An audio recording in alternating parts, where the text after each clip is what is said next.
But before we get started, I think I'll just set the scene a little bit for you and tell you a little bit about what we're going to see.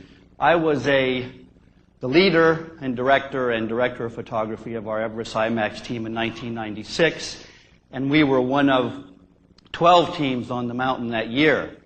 That was a big change for me because when I first went to Mount Everest in 1981, we were the only team on that side of the mountain. And I hadn't been on the summit of Everest since 1985. I had climbed Mount Everest twice before I decided to try and make this film. And that brings me to the point here of why did we make this film? I was a climber first. I'd spent years developing the skills and having had this apprenticeship so I could go off to the Himalayas and bring back these hard-won images that some of you sometimes see on television. But I had never been offered the opportunity to bring you back images of Mount Everest that could show you what it's really like up there. And for those of you that have ever seen an IMAX screen or an OmniMax film, you know that the images are very big and they are designed to take you there. We were working so hard all of those years to bring you back images you were seeing on a little 15 or 16 or 20-inch television screen. And I can assure you that the world's tallest peak, Mount Everest, 29,028 feet high, does not fit very well on a 22-inch TV screen. But there was a lot involved in bringing back those big images. You've heard maybe a lot about Everest from Into Thin Air, John Krakauer's wonderful book.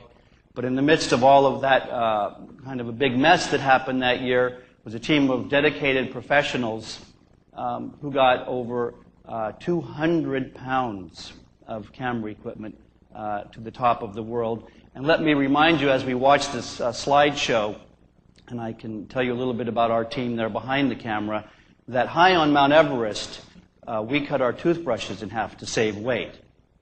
And I can remember the 4 times I've left the high camp to go to the top in a sleep-deprived, hypoxic, dehydrated, malnourished state, lying there in a tent trying to decide, do we take one 35-millimeter film cassette or 2? You see, ounces and half ounces matter on Everest, and we were going to try to get to the top with a 42-pound camera. I mentioned to you we had almost 200 pounds of gear. Well, it takes a lot to run a camera like that. Another thing to keep in mind before I get started is that the camera I uses 500 feet of film. A big disc like that. It's about that thick. It's 70-millimeter film. It weighs 4.5 pounds.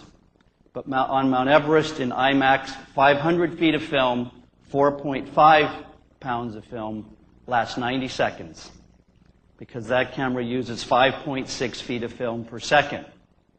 One other real challenge of working with that camera on Everest was I had to load the camera barehanded. Just putting your hands into a steel box in minus 30 or minus 35 because we couldn't afford to have one little bit of lint get in the gate of that camera because on an 80-foot high screen, it looks like a boa constrictor up there. And but I'm going to have to, the slideshow is going to be a little faster than I'm used to giving it, and I'll just start leaving you with one thought. The only reason we could have done what we did was not only because we had a team of talented professionals, highly skilled individuals, it's because we were trying to do something we didn't know we could do. And I call that the motivation of uncertainty. And if you have the right people on your team, they rise to that kind of challenge. It brings out the best in people. And it helps people achieve things they don't really think they were capable of. There's really no point, I think, in life in just going out and doing what you know you can do. We knew technically it was possible to get this camera to the top and get it to work. But in the end, you're relying on the human spirit to make it all happen.